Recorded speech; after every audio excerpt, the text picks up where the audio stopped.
Coming up on this episode of Flirtations, we're taking on one of the most universal experiences we all share, at least at times. It's loneliness. Joining us is Dr. James Ellis, a psychologist known online as at Loneliness Doctor, whose work explores how loneliness shapes our lives and what it takes to find connection again. We talk about why meeting people can feel so hard today, the visible and invisible barriers that keep us from reaching out, and how micro connections, those tiny everyday exchanges, can actually rewire our sense of belonging. We also explore how external validation ties into our self-worth and how the search for connection can sometimes become a search for ourselves, because who we are often reveals itself through what we do, how we show up, and how we let others see us, how we connect with our world. This episode is about more than just loneliness. It's about rediscovering the art of connection, one moment, one breath, one flirt at a time. Let's do this, Flirties, and meet Dr. Ellis. I heard you wanted to flirt. I heard you wanted to flirt. I heard you wanted to flirt. Hello, my name is Benjamin. I'm the flirt coach and a gay Libra. Everyone has an inner flirt. Hey, Flirty. Live, laugh, flirt. Work the flirt. Work the flirt. Delulu is the Salulu. Expert on the flirt. Hey, Flirty. There's always another flirt. Everyone has an inner flirt. Get out of your head and into the flirt. Flirties, on the show today, we welcome Dr. James Ellis. Dr. Ellis is a psychologist who shines a light on one of today's most urgent issues, loneliness. Through his practice and Instagram page at Loneliness Doctor, Dr. Ellis is turning cultural truths into hope, one conversation and one post at a time. Today, we're diving into the roots of loneliness, the paradox of feeling alone even in a crowd, and how we can create more connection in our lives. Hi, Dr. Ellis, and welcome to Flirtations today. Thanks for having me. It's a pleasure to be here. Thanks for being on the show. How are you doing? Very well, very, very well. And I love the name of your show, Flirtations. It's just, it grabbed me from the moment that I saw it. So I'm really excited to be here. Oh, fantastic. And here we are in the virtual Flirt Coach studios. Love it. Which is just a computer and a laptop and a camera.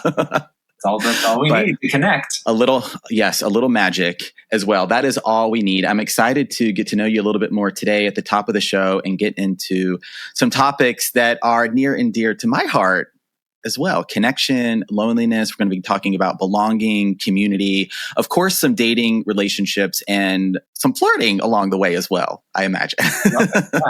So here at the top in the About You section of the interview, wanted to get to know you a little bit more. How about the inspiration behind your Instagram page at Loneliness Doctor? How you came up with that name and some of the things you talk about? So I've been a clinical psychologist meeting with patients for 20 years now. So I do practice in a clinical capacity as a psychologist, meeting with people, individuals, couples, and families for psychotherapy.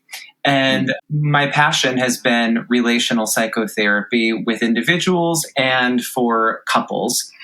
Okay. And as we tuned more into the loneliness epidemic, and I saw some really striking developments in our field that seemed to be pretty detached from the realities of the loneliness epidemic, I started to ask questions about who in my field is looking at loneliness as a construct and is one of the key thought leaders or researchers in the field. And so I thought, well, that's going to be me. I guess I need to do that. This is my calling.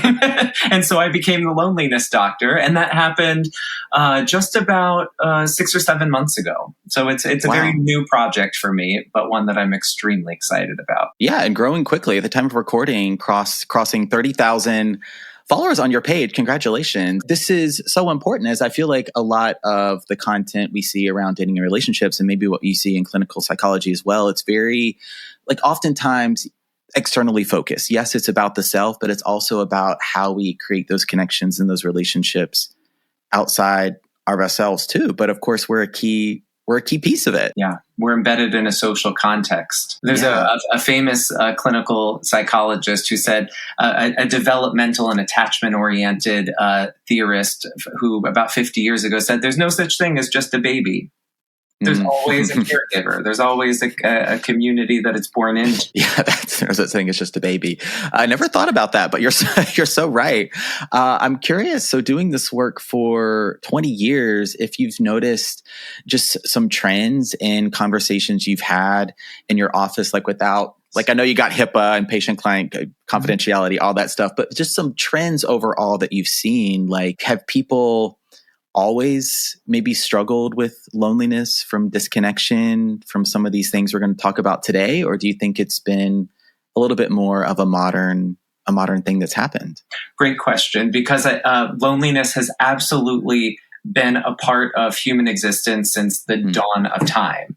And I can talk more about why it's a core signal in the body that we experience today, and that is universal, no matter whether you're, I work with urban New Yorkers in my practice, but if we went to a remote rainforest and found an indigenous tribe there, we all tend to have the same emotional experiences. And that's what my field has shown for decades. And so that's really important. But there is a modern component to it, because the evolutionary needs of community, of togetherness that ensured our survival for millennia are no longer there.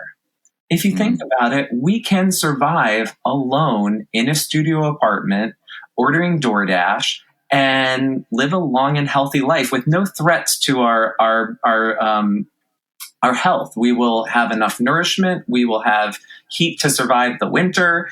We'll be just fine. But our bodies don't know that yet. Our systems haven't caught up to that reality. Loneliness is a signal that says, just like hunger says you need nutrition, you need nourishment, loneliness says I need connection, because connection has always meant safety.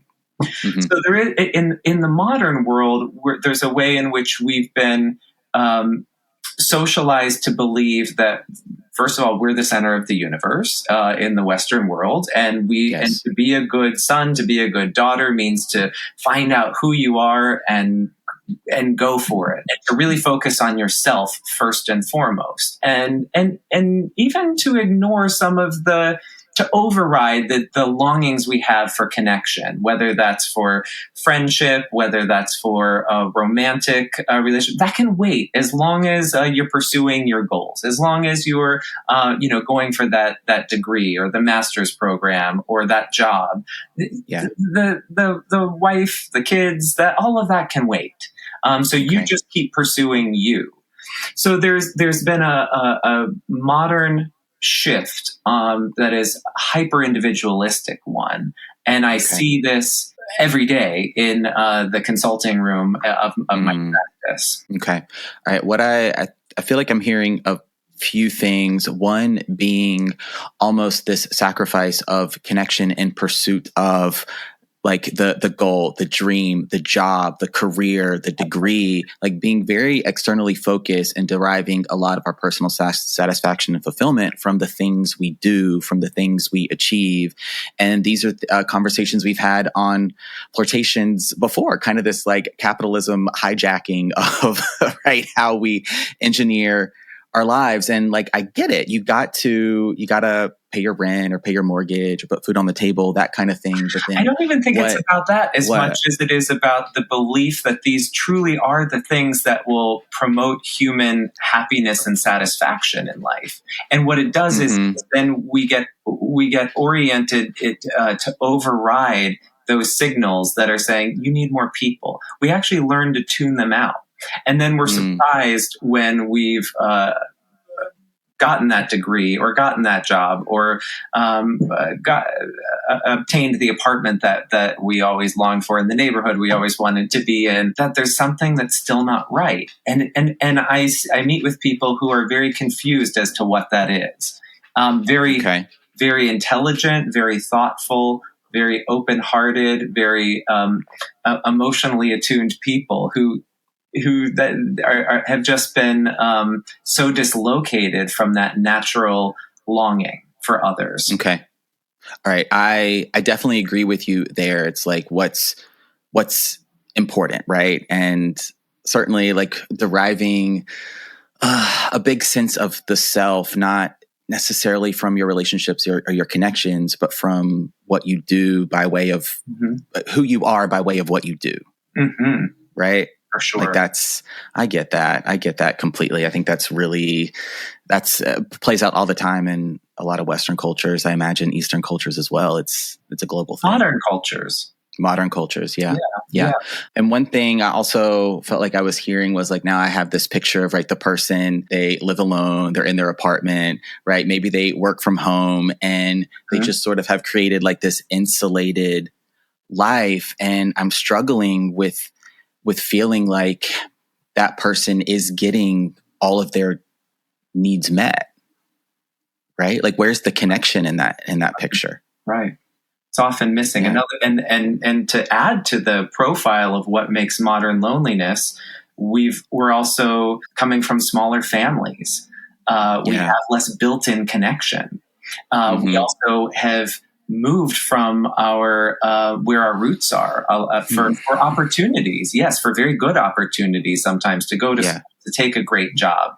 So there's less built-in connection, more displacement, and social isolation, and then the need to actually put in effort to go out and find new friends, new mates, and a real lack of skill at the same time. Benjamin, this is also coming, we're starting to see it with younger and younger adults now who grew up with their faces here, not making eye contact. And so social skills have plummeted. So sometimes even when they're aware of, wow, I just moved from South Carolina to Manhattan and for a great job, yes. And when I was in high school and when I was in college, I had connection. It was built in with my family of origin and my friends.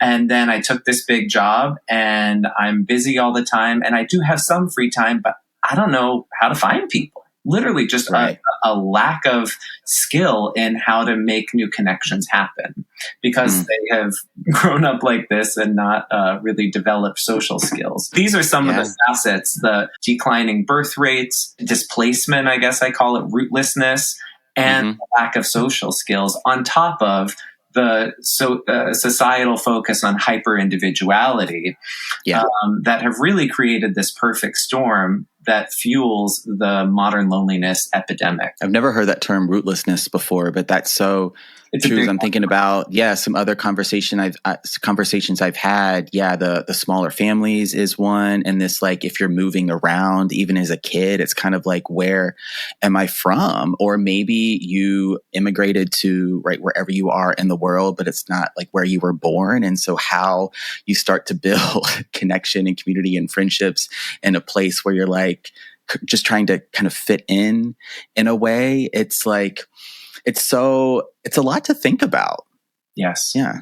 Yes. Yeah. And I feel like it's across the board, where I imagine one of the biggest questions you get, regardless of location, age, gender, sexuality, like, how do I meet people? How do I make friends? I feel like I get this question all the time. Yeah. And the how is actually pretty straightforward. You have to leave your house. Yeah.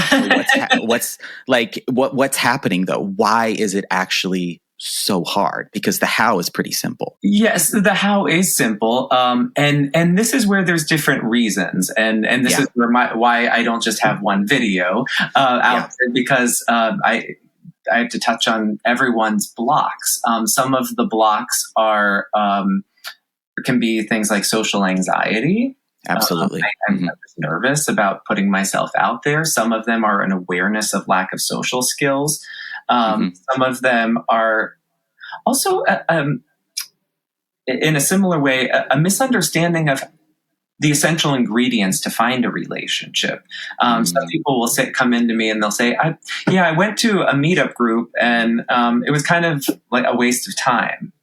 And I think like it was a multi-day event or it was multi-week. And no, it was like just a one-off. And I went there and I don't know, I didn't really click with anyone. So what else should I do? And why would you think that you would go to a one-off event of people who don't know anyone, and like the stage is not set for connection at all. Right. So you also have to kind of be aware of some of the things that that facilitate connection. One of which is repetition. One of which is I also had someone who recently said, I signed up for a movie club hoping to meet people. So they would like classic films were screened at a movie theater. And I thought, well, you don't talk to anyone. Like you really thought it was going to be somewhere where you were going to meet people and form new connections. So we also have to be realistic.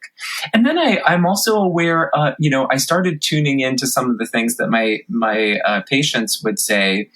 And I would hear time and time again, which is, I have people in my life, but I'm always the one who reaches out. And I just said, I'm not going to be that one anymore. Or another kind of myth I hear is, it just feels like so much work to form connections now and to keep friendships. And so I feel, and I just feel like if it takes work, it's probably not worth doing. And I think, well, why? So a lot of things that take work are very much worth it. And because of those facets of the modern loneliness epidemic that I mentioned before, it is harder. It takes more work than ever. Of course, it's when there's less people, less built-in connections, you're further away from everyone. I live 600 miles from my closest family members where I grew up. So I spend a lot of my vacation time and my son's time off school traveling to go see family members who are all over the world. And that takes work. It means I don't get to, go to the Caribbean and relax on the beach in my vacation, because my vacations are spent staying connected.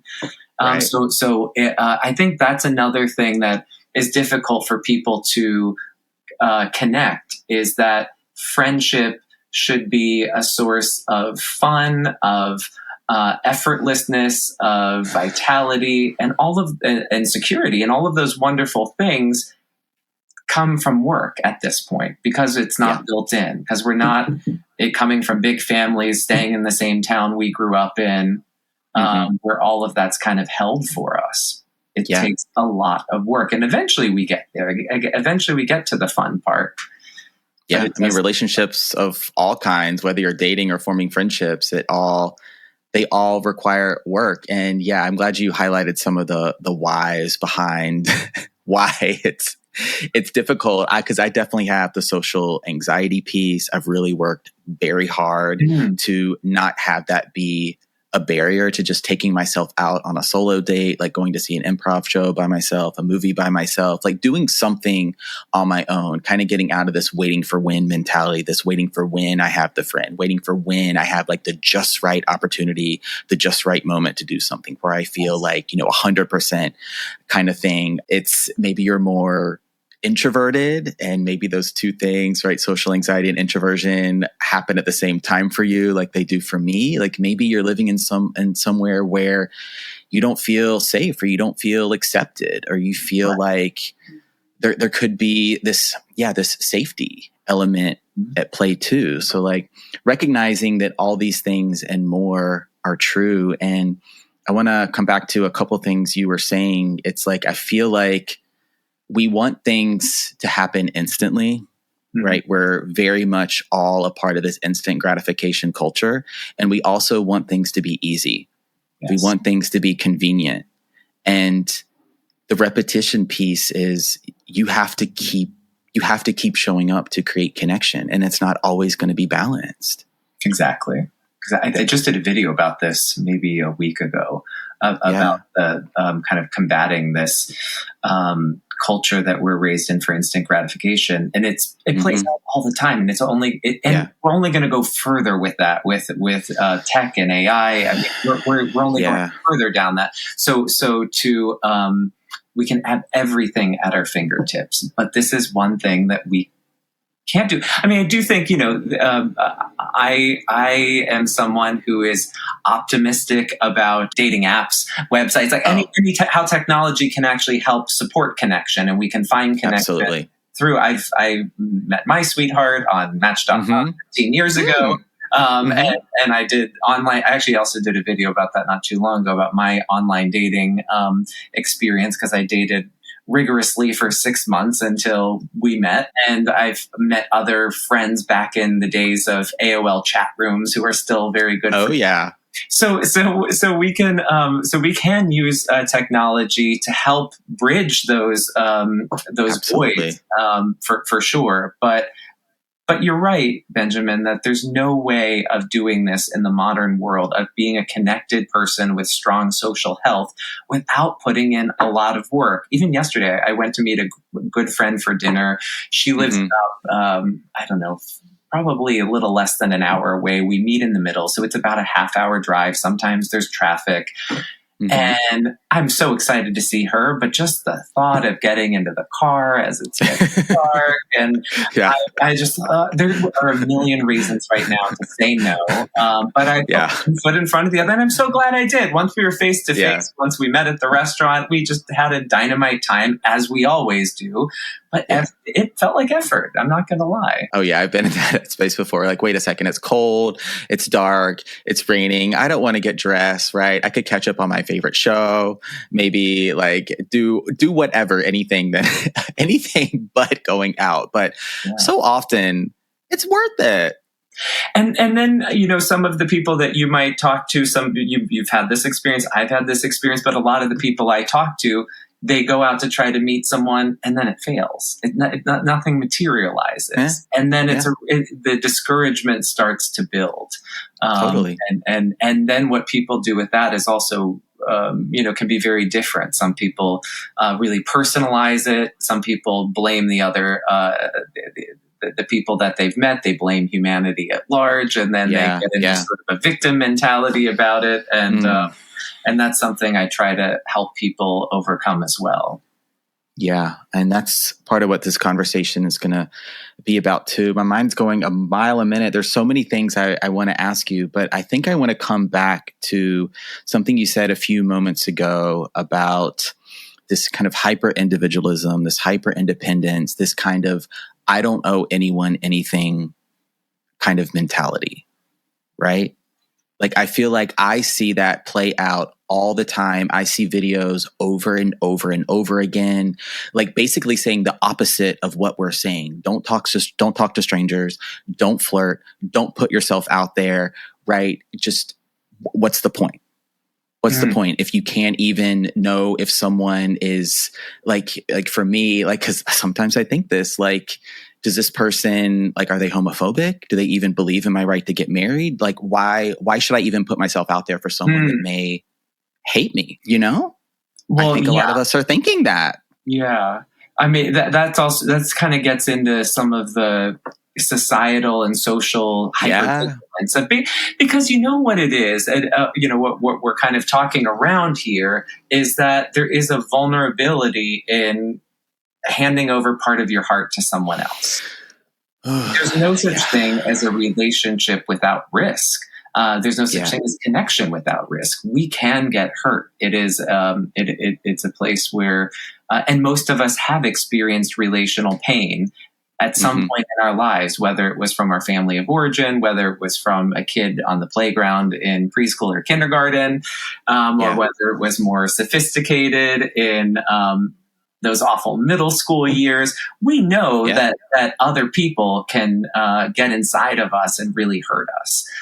So there is that vulnerability. And then there are different ways in which our culture foments division. Our culture and media sources love to exaggerate the intensity of division and promote fear, and all over and on screen, on the computers, digitally. Fear produces engagement. It makes people want to engage more.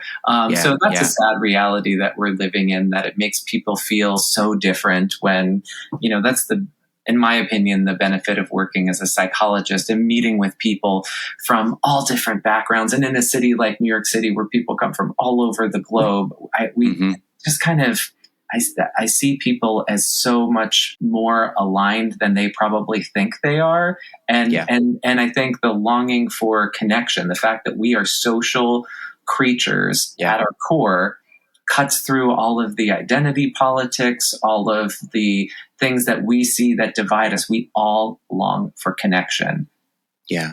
Period. I agree. Thank you. Thank you so much for that response. Yeah, I'm always going to say smile, right? Wave, say hello, flirt if you want. Like that's always the energy I'm going to lead with, because ultimately it just makes me feel better when I feel like I can be vulnerable, even if it's something is just offering someone a smile, a compliment, something like that, versus feeling like I have to go around being very closed off and hypervigilant and sort of always looking over one shoulder, which like I have to recognize that's an experience a lot of us have for many reasons. Could be things that have happened to us, things people have said, ways we've been treated, where we live.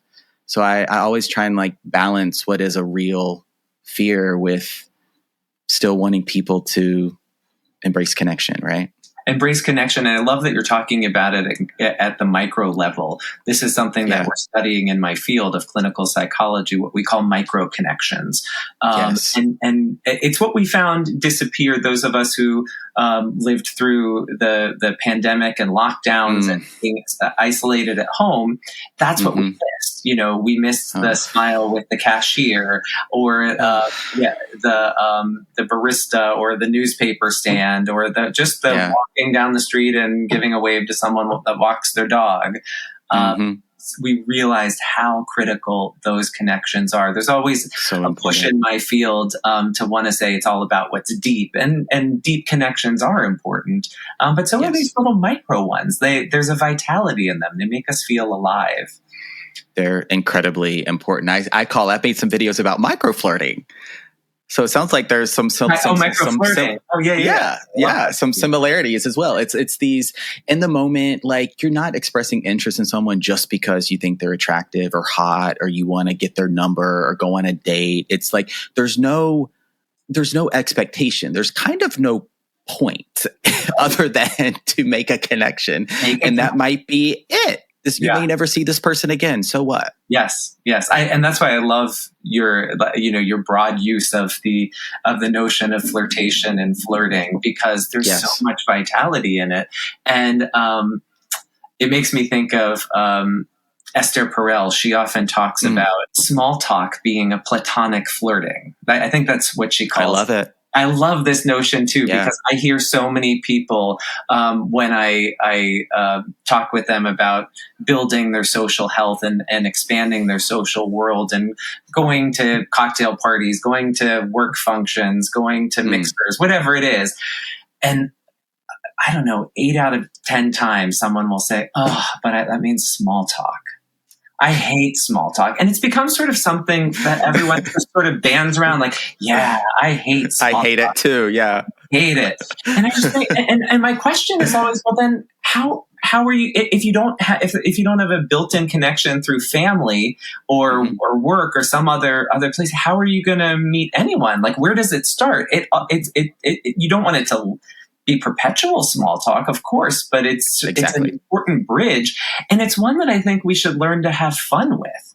Even here where I live, I don't know if it's the same where you live. When a bunch of people get together, New York is a very career-focused, industrious place. So if I was meeting you at a cocktail party, the first question would be, "So what do you do?" And does that happen where you are? Is that pretty universal? I think it's a pretty universal icebreaker, or something, about the weather, or something like, right from around here kind of thing, or like something like that. Yeah. In New York, it's 100% of the time. What do you do?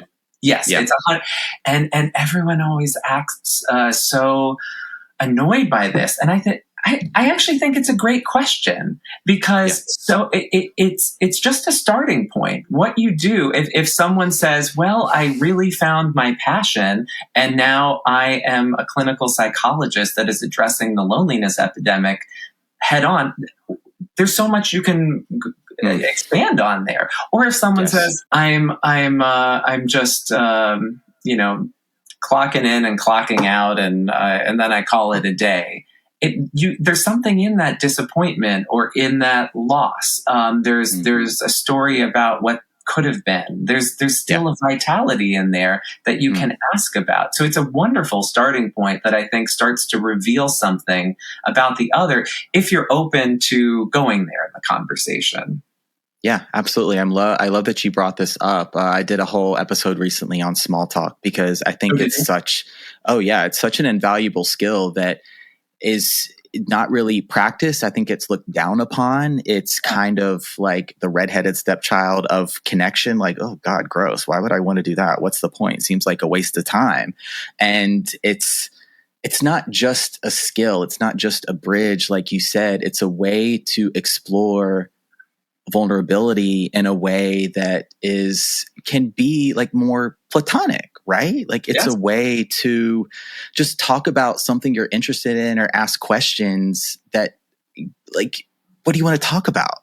Right. It's in most settings, it's very low pressure. It's low stakes. Yes. Yeah, so just lean into the low stakes of it and have fun. Yeah, I love that. I love that part of small talk as well. And this was I had on my outline here. I wanted to ask you, talk about this. Recently listened to an interview with Esther Perel and Simon Sinek, and Simon asked Esther, "What is one skill you think Gen Z should have as they're entering the workplace?" And she said, "Talking to strangers."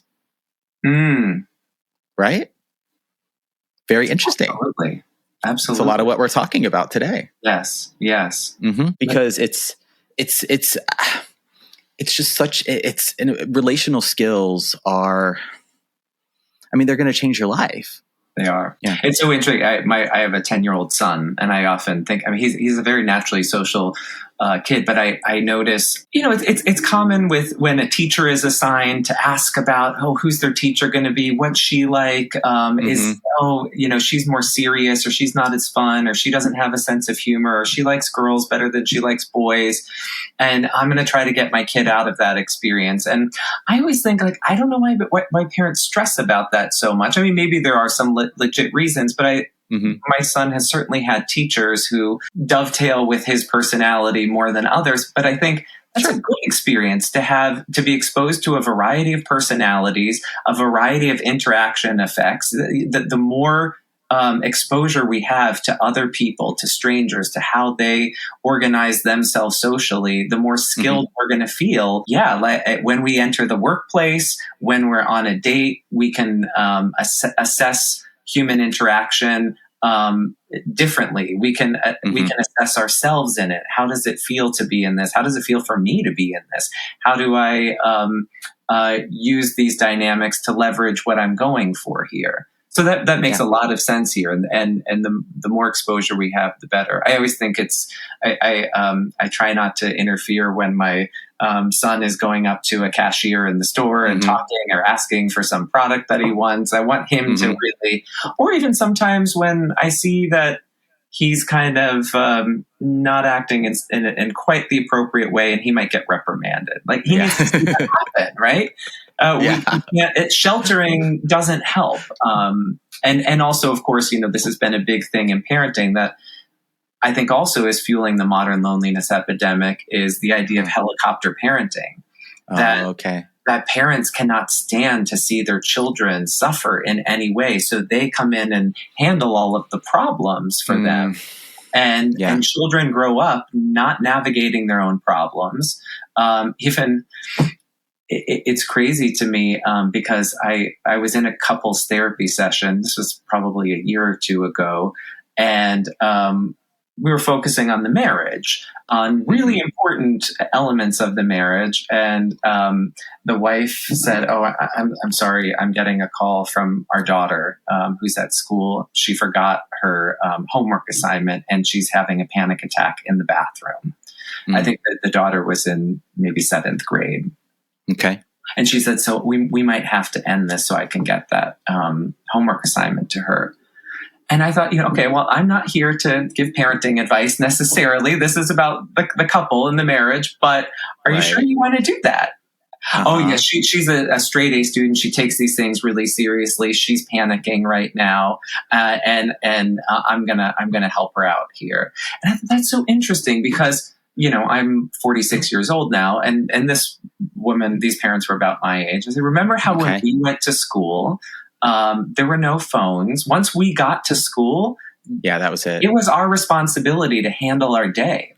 It was our responsibility to look a teacher in the eye and say, I'm so sorry that I left my homework at home, or I'm so sorry that I actually forgot to do it, and to face those consequences and to feel like I know how to deal with them, to walk away from childhood and say, I know how to deal with these things. But if your parent has always come in and rescued you and helicoptered you out of the crisis and handled it for you, you leave childhood feeling really anxious of, I don't know how to interact with people. I don't know how to fight my own battles. I don't know how to solve my own problems that need to be resolved interpersonally.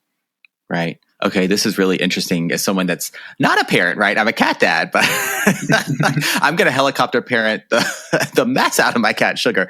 But I think there are some parallels with what you're talking about and technology. Right. Where I also love that technology can be a tool for connection, but I think it absolves us of accountability.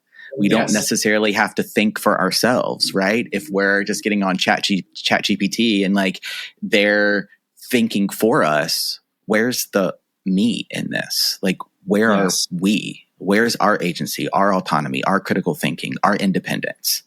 Where is it? I think we're doing ourselves a huge disservice by over relying on technology, right? Yes. But it's really interesting because it's not going anywhere.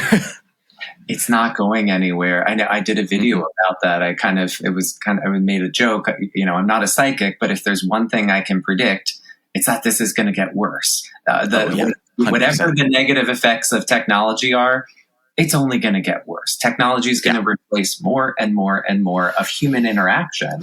And we're going to lose social skills if we're not careful. So we have to just, accept that fact and start course correcting. Yeah. Even as something as simple as you just go to your fast food restaurant and maybe you just order from a kiosk now, and maybe pretty soon, like only the workers are in the back and like a robot, like arm just comes up and like, here's your bag of food, right?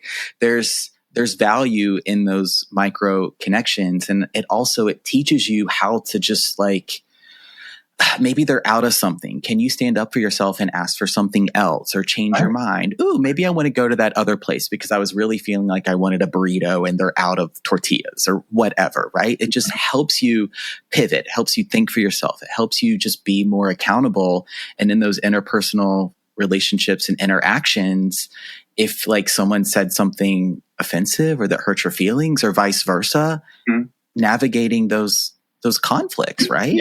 Yes. I don't think we know how to deal with disagreements and conflicts and True. That's true. Yeah. It's to some extent, but more and more we just sort of like write people off, disappear, ghost, block, delete. Yes. And this was a big thing. So I started as a psychologist 20 years ago. And in my training, I started in a university counseling center. And there was a big question at the time. Why are we seeing so much more anxiety? Why are we? And then it took a while for us to understand children are being parented differently. This idea of the helicopter or bulldozer parents, where children are not experiencing adversity, or if they are, they're not tasked with handling it themselves and feeling that sense of accomplishment of I worked through it, I handled it. So then, yes, other people become scary and avoidance becomes really appealing. Yeah. Yeah. All right. Let's spend some time here. I want to just talk about a few terms that have come up today. The biggest one, perhaps loneliness. I mean, we've been talking a lot about it, but how would you define it? Great question. So loneliness is a complex social emotion. And it's in the research world, it's defined as the subjective experience between the type of connection that we want and what we actually have. So it's an individual. This is the idea of being feeling lonely in a marriage, which some people feel like is the most intense loneliness of all. Someone right there. There's someone I share a life with, but I'm not seen for who I am. I'm not understood. And that can be a really devastating form of loneliness. And then there's loneliness that is social isolation. I just don't have enough people. There's not enough people around. But both can lead to that complex social emotion of loneliness, that pang that we feel. It can come from not being seen, not being understood, not having quite enough, or just not having anyone at all, the social isolation piece. Okay, that's really helpful, where it seems like loneliness is tied to disconnection, whether in relationships and or disconnection with the self, and isolation really tied to withdrawal. Like, I think a lot of us may relate to this experience of kind of feeling emotionally numb in a sense. It's got a term, anhedonia, which I've been seeing a lot of videos about recently. This kind of, I don't really feel anything almost. Yeah. And that's the way, I think one of the reasons why awareness is so important is because it does operate kind of quietly. Even if you think about a hunger pang, it's your body saying, I need nourishment. It's an uncomfortable experience. We're just so conditioned to understand what it is that we get it. I mean, sometimes even still there's confusion, like, oh, is that like my tummy's rumbling? Was that just gas, or am I hungry? Still not like 100% clear cut, So loneliness is much more complex. You're right. It can often present as malaise, as anhedonia, as anxiety, as fatigue. But when we really look at it and zoom in a little closer, we see that it's loneliness. And it takes some time to start to build that awareness of oneself, especially given what we talked about, that we've often been conditioned to just override that for our whole childhood and early adulthood. Yeah, the self-awareness piece is really important as we start to, I'm just glancing at the clock, start to conclude the conversation with a few more questions, because there's a little bit more I want to talk about. Sure. I wanted to touch on where external validation plays into this, and along with external validation, belonging and community, because there's this interesting thing that happens when we're growing up, and even as adults, we learn a lot about ourselves from other people, right? From how we kind of quote unquote fit in, just that experiential learning, and whether or not we're good at something or not may start with what we receive externally. So that's why, I don't want to completely poo-poo external validation. It's not all bad. And yet, how do we not derive our whole sense of self-worth, our feeling of where do I belong from other people, right? Yeah. And I want to make sure I'm understanding your question. Yeah. Are you saying that can be a barrier to connection? I think, yes, it can be a barrier, but it can also be a point of confusion. Right? If we feel like maybe we only belong in spaces where we're getting appreciated or we're celebrated, but inside we don't exactly feel like we're making the type of connections that feel authentic and vulnerable. Right? And so, but we also learn a lot about ourselves from how other people perceive us. Right. I mean, this can run very deep, and I know it's very deep and complex. I was like, do I bring it up today? But I think I have to. No, yeah. I mean, we can lean into it a bit because this is ultimately, where we go in the process of psychotherapy over months and months and months, because it can be so individualized. But if you think about it, I always like to look at a historical kind of evolutionary perspective.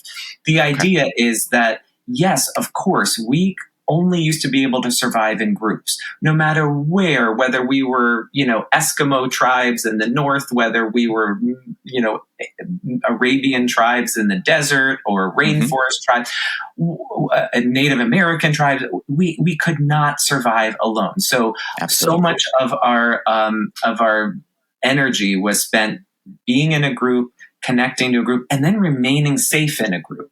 So if you think Yes. about the core emotions, shame, embarrassment, these are all things that we evolved to have because they help us stay in a group. And we often, our sense of identity formed from the group that we were born into. Yes. I'm glad you said that. That's what my question was, I feel like, really about.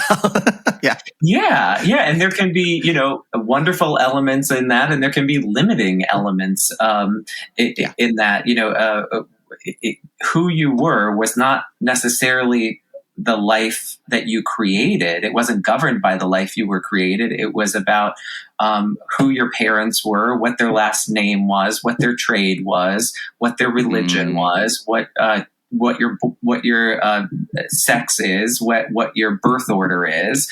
So all of these things shaped who you were, what your identity was, and the village also held so much.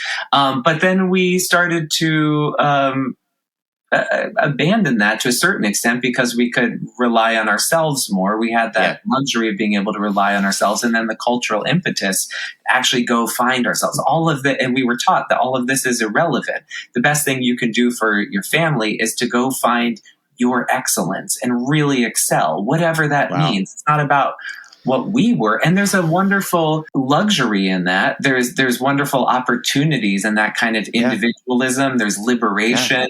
There's, but there can also be a lot of loss and a lot of pressure. Now it's all on me. What once a whole village used to hold is now all on me. And we can buckle under the pressure of that, but we can also, a big part of who I am. I left my town in Ohio when I was 16 and went away to boarding school and basically never came back. And then I moved to New York, and for 30 years, I've lived away from my family. And there's who I am is governed by that, but there's also a lot that's lost by that. Wow. I'm just going to have to kind of come back to this. Many parts of the interview, but that part specifically, it's this pursuit of like coming full circle to where we started the interview, right? This pursuit of the self, right? Yes, there's so many messages where that's a lot of what I feel like self-help and spiritual healing and a lot of these, that's what a lot of what we hear. And yet what also can happen in that process is a lot of pressure, expectation, even a loss of the self as we pursue maybe who we feel like we should be. And I don't know, there's a lot there. There's a lot there, Dr. Ellis. This is a deep conversation, as we typically have on Flirtations. I've enjoyed this so much. It influences the type of relationship. When we find that person, whether it's a best friend or a romantic partner, that person has to become our everything. And that can also be tough when, and I've been doing a lot of content recently about, because I work with a lot of 20-year-olds, 30-year-olds, what happens when your best friend finds a boyfriend? And now she's less available to you, and she's doing what we want her to do, which is to move on in life. But it feels like such an abandonment. It feels like such a loss. Yeah. We see people, frustrated and angry and devastated, and even blaming of their friend for not handling this right because all of a sudden it went from being connected to being lonely because so much was wrapped up in that one relationship. Yeah, absolutely. Do you feel like you're seeing maybe not exactly a breakdown, but just a shift in perhaps collective consciousness around the type of relationships we want, where paralleling a lot of what we're talking about, it was this pursuit for the nuclear family, right? The monogamous one-on-one relationship that produced a nuclear family. Like that was a part of all of this. That was what we were all working towards. Well, what if that's not available to you? Or what if that's not what you want? Or what if you don't fit into that? How do we start to consciously renegotiate what we value in our relationships if it's not that? I think a lot of us are having this conversation. I think that's one of the reasons, not the reason, but one of them, we're seeing so much just kind of chaos in dating.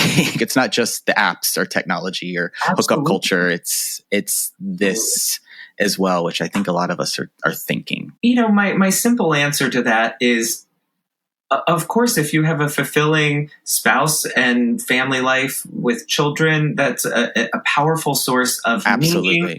We evolved to do it, so it's very natural and it's very fulfilling when we do it. So the question becomes: can we still have a fulfilling life without loneliness if we don't take that path? And of course, the answer is yes. But the answer is always it requires a lot of extra work. No, I don't want to hear that. Right? That's right. The reality. Yeah, if you say so. It's going to take more work. All right, Flirties, I'm doing that work with you.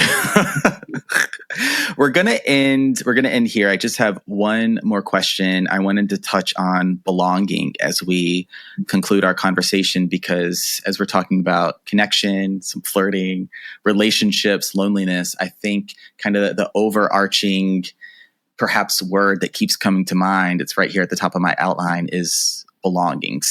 Trying to find our sense of self within others, within communities, certainly within ourselves, outside of all of that. But where do we feel supported, right? Where do we feel nurtured? Where do we feel connected? How do we get back to community? It is a good question. And we have definitely, in the pursuit of hyper-individualism, lost the sense of community. There's also a loss in religious life. That was also a big sense of belonging. Absolutely. So there can be so many different paths, but I do believe that belonging is important. And where I'm seeing people go wrong in the modern loneliness epidemic is trying to find belonging at work. And it's tempting. It's really tempting to say, well, that's going to be where I belong. That's going to be my home. And you even hear sometimes leadership say we're a family, And I've heard that before many times. Yeah. It's one of those things where it's like, oh, do we have to do this? Because it's not a family. Everyone is there for very different reasons. Sometimes we can find our bestie at work. Sometimes we can find our future spouse at work. Mostly, though, that's not the case. We're there to get paid. Yeah, everyone there, and you might just be there to get paid, but someone else might be there to climb. And so, absolutely. So everyone's there for different reasons, and also sometimes you can be there with the best of intentions and an open heart, and other employees can be there with the best of intentions and an open heart, but it can be a pathological organization that is run horribly and falls apart, and you're then left with nothing. So it's not a great investment in belonging. A part of belonging, sure, but it's not a stable or enduring one. All right, yeah. So, searching for belonging at work. Thank you for bringing that up today. This has been just a wonderful conversation. I really appreciate you being on the show today. As we wrap up in these final moments, any last thoughts or anything on your mind you want to share with the Flirties? One of the things I always like to emphasize to everyone who is interested in the subject, and most people are interested because they're experiencing it. I think this is why my channel has had so much growth, is because it's so pervasive. Mm-hmm. And I want to always emphasize that loneliness is not a personal failure. It's a societal condition that we're born into right now, but it's one that we can take steps to work to get out of. And we should. Okay. It is work that is very much worth doing. I agree. I'll be supporting you all listening, all the Flirties and daters listening in that work, supporting your work as well. Dr. James Ellis, thank you so much for being on the show today. Final question, where do you live on the internet? Where can the Flirties find you, follow you, and learn more? Right now, I am just on Instagram, Loneliness Doctor. I am also on X, which I think is loneliness_doctor. Okay. But those are the two platforms right now. I will have those links in the show notes below for this episode. Congratulations on your growth, and I will be supporting you from the interwebs from afar. Really appreciate you doing this, just being here to have this conversation about loneliness, connection, and so many other things. Thank you again. Thanks, Benjamin.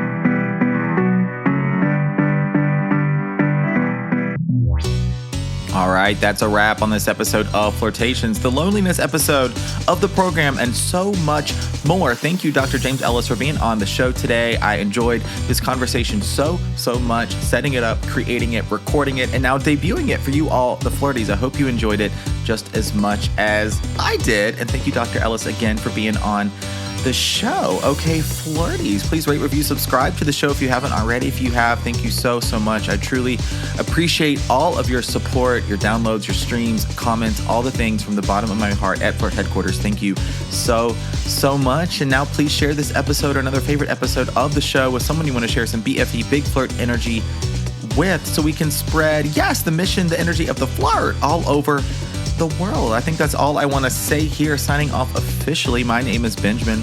I'm the Flirt Coach and Gay Libra. Flirty. Happy flirting.